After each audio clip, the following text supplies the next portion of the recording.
Are you planning on buying a newly built estate in Accra? I want you to please hold on to your deposit because in the next few minutes, I want to walk you through a 5-step checklist that is going to help you dodge scams. It's going to help you, dodge the hidden fees and even the painful title headaches that, are sold to you. For a number of people, buying a home in Accra is more than a transaction, it's a lifetime dream.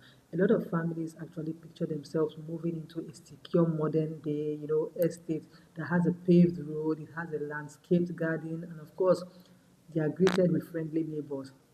They actually imagine waking up in their own homes instead of, paying rent month to month or even year after year. What about the glossy brochures, the 3D animations, and the beautiful showrooms that that dream is actually presented to them vividly. Developers actually know how to sell a vision of where children are playing safely behind the gates, where the power never goes out, and where the stress of land guards and litigation it doesn't exist. But let's come a little bit back to reality. Many buyers have actually faced disappointments. Now, behind all those glossy ads, there are some estates that are nothing more than half finished shells. Some of them are actually caught in endless court battles over ownership. And some look perfect at first, only for cracks and leaks to show up maybe weeks after you've moved in. This video, the aim of this video is designed to bridge the gap between the dream and the reality. So over the next few minutes, I hope I'll be able to break down the process, the step-by-step process, using some examples, some real stories, and of course, tested checklists, so that no buyer has to walk into the traps that others have fallen into. So the question is, why do people choose estate homes? A lot of people actually choose estate homes because they have exploded in Accra for various reasons. And amongst the various reasons that people choose them is security and community living. Now, with the rising concerns about land litigations and land guards, buyers often see estates as a safe haven for them. They are promised, 24 hours and controlled access, which in return, families feel protected. Now, another reason is the convenience, of building a house in Ghana from the scratch, which can be stressful. You think of buying a land, fighting encroachers, and maybe supervise every contractor. So, when you consider buying an estate, it solves this problem for you. Now, the third thing could be financing options, which a lot of developers offer flexible installment payments, mortgages, or rent to own schemes, which actually make that dream affordable or maybe look affordable for them. But these benefits can also blind buyers. The security, the convenience, the affordability that are being advertised often overshadow the risk that is hiding underneath. And without the right process, people who bought this, thought they had peace of mind end up buying endless headaches. So the question is, what are the common pitfalls that these buyers are usually, going to face or they are being faced with? So let's try and be truthful and honest about the dangers. Unregistered land titles. Some of these estates are built on stolen lands or family lands that are without proper registration. And what happens is that it opens the door for disputes, maybe much, much, much later. Okay, there are hidden fees. Buyers get to discover late that the cost of the house doesn't even include things like water connection, electricity, or even basic documentation. Now we have the poor construction. Developers sometimes cut corners to maximize profits. A fresh coat of paint can hide weak foundations, cheap tiles, or even faulty wirings. Abandoned projects. Many developers launch with a big bang, but along the line they run out of funds. So buyers are left staring at the skeletal buildings in ghost estates. Double sales at times. Some houses are sold to more than one buyer, which leads to costly legal battles. Now, I once heard of a story of a young professional who, after saving for about 7 years, had bought a house in a gated community somewhere in Accra, only to discover 6 months later that another buyer had also been issued the documents for that same property. Now, this case lingered in court for 2 years On the other hand, he was paying rent somewhere else. Now, these stories are not rare. They happen basically every day, which is why I think the step-by-step checklist is crucial for you to have at it, with you. So, what do you need to do? You'd want to research the developer in question. Now, this process, it has to begin or it needs to start long before you visit the property. It begins with the developer, the company. You need to know how long that this company has existed. Do they have a physical office? Do they have other completed estates?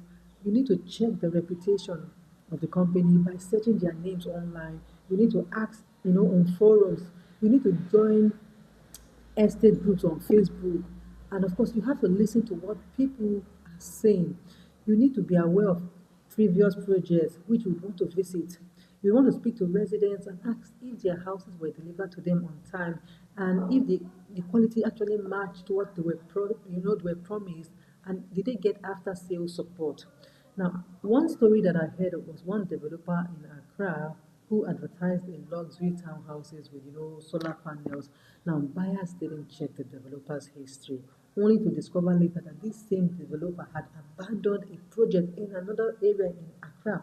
Now, if they had researched, they probably would have spotted the patterns of unfinished projects.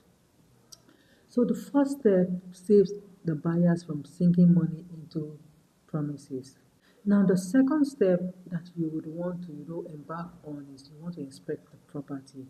You should never rely on marketing alone. Physical inspection, you need to visit the site, you need to touch the walls, you need to test the taps, you need to check the finishing. A property can actually look perfect in picture, but in reality, it's going to be telling a different story. Another thing is the construction quality. You want to look for cracks, you want to check for damp patches, uneven floors, poorly sealed windows, and cheap fixtures. Another thing is the location matters. Estates that are far from the main road may trap families in traffic at times. Some sit in flood-prone zones. A rainy season visit can actually reveal the truth about that side. Amenities versus reality. Developers love to promise clubhouses, gyms, and swimming pools, but many of these are never ever built. There was an estate located somewhere in Kaswa that had promised an underground wiring, paved roads, and a shopping complex. Buyers moved in to find dusty gravel roads, dangling electric poles, and an empty plot where the shopping center was supposed to be built. So these are the things that you need to pay attention to every now and then. Now, the step 3 of the 5-step process checklist is that you want to verify legal documents, because this is one place where many buyers fail. You want to verify the land title. You want to confirm with the Lands Commission and the estate land that is properly registered. Of course, you want to check the site plan. You want to verify that the plan actually matches the plot being sold to you, because unscrupulous developers sometimes duplicate plans for multiple buyers. Another thing is that you want to check the permits and the approval. You want to ensure that the estate has a building permit and approval from the municipal assembly. Another thing is that sales agreement, every clause matters. Who covers the lease? What happens if you pull out? Is there a kind of refund policy? Another thing is that independent lawyer. Never depend on the developer's lawyer. Hire your own. Hire your own lawyer. Now, I heard of a story of a group of buyers that discovered that their estate was built on a government acquired land. None of these buyers had checked at the Lands Commission. Their houses were demolished. Now, an independent legal verification could have prevented all of this loss, but because they did not have their own lawyer to go and verify all of these things, they were faced with this loss. Now, the fourth step is that you need to understand the payment and the hidden cost that is involved. Now, money is where most surprises are usually going to appear. We are talking about the utility fees, the electricity, and water connection. This can cost thousands of cedis, after you have made payment. We have the documentation cost, and we're looking at the stamp duty, the legal drafting, and of course the registration fees, All of these things can add up. So what about the management fees, the gated estates, charge? They charge for these things yearly for, cleaning, for security, and of course maintenance. This can be non-negotiable. So another thing is the installment terms. Late payments attract heavy penalties. Some buyers lose deposits after missing just maybe two installments. So the fifth step that you would want to, consider is the handover step. Now the handover is the final defense. In this handover, we're looking at the list. You'd want to walk through the house with an independent engineer. You document every defect before final payment. You're looking at the document collection. You want to collect receipts, completion certificates, and most importantly, your land title or deed. Now then there's the handover agreement. You want to ensure that the developer signs off responsibility for future repairs. I once heard of a story of one buyer who accepted keys without checking. 3 months later, water leaking through the ceiling during rainy season. The developer denied responsibility, saying that the buyer had accepted the property. Now, these are things that you'd want to check before are being handed over the keys to the property, so that in the event that something does happen, the right person who is supposed to take responsibility takes care of this. Now, there are success stories of people who had bought, all of this and moved in to their property. And I heard of a story of one who researched the developer, he verified his documents, he inspected thoroughly, and used a lawyer. Today, families are living in secure estates with no dispute. That's the family of this particular buyer who did his research very well. Now, on the other hand, if you fail to do your research, then you are most likely going to move into a house, and in the process of living in the house, you are going to notice some of this, fault. And so there are some who, at the end of the day, do not even move into the property because these developers would have sold them empty promises.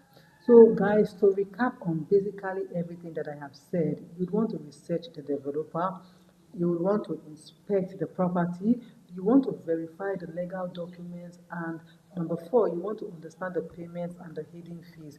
Last but not the least of the things that I've said that you will need to do is you want to secure the handover of the property.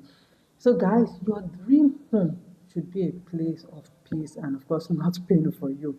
If you follow this checklist, you are most likely going to protect your money and move into your new house in Accra or wherever it is that you're moving into with confidence. So, guys, if this guide helped you, I want you to please share with anyone who is looking to buy a property in Ghana. And while you are doing that, don't forget to subscribe for more detailed guides on real estate and, of course, living in Ghana. Thank you for watching today's video, and I will see you another day. Bye.